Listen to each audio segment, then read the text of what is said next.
Ya pasokan gas alhamdulillah secara volume mudah-mudahan tahun ini bisa terpenuhi sesuai dengan kebutuhan satu pabrik yaitu 52 MMBTU per hari.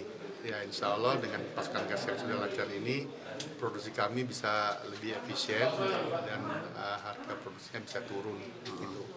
Ya kalau memang nantinya ke depannya ada kebijakan harga gas bisa turun lagi itu akan lebih baik sehingga produksi kami bisa lebih optimal karena saat ini kami hanya bisa berproduksi dengan harga gas yang memang di atas harga pasar untuk produksi urea sesuai dengan subsidi saja, belum bisa jual ke pasar komersil. Terus sekarang ini kontraknya gas itu dengan mana, Pak? Dengan Pertamina, ya dari lokasi ladang di Blok A dan berlaku selama 12 tahun. Terus konsekuensi dari tidak cukupnya gas ini apa?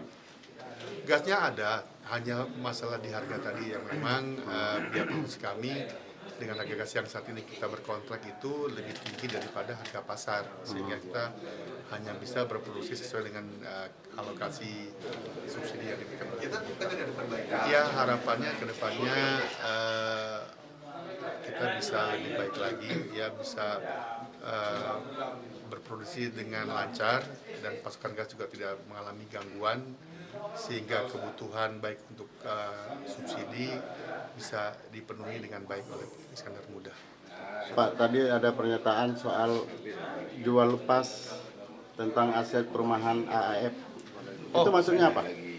Enggak, aset perumahan masih kita tata dulu ya dari segi layout kan sekarang memang sudah ada rumah-rumah yang lama gitu.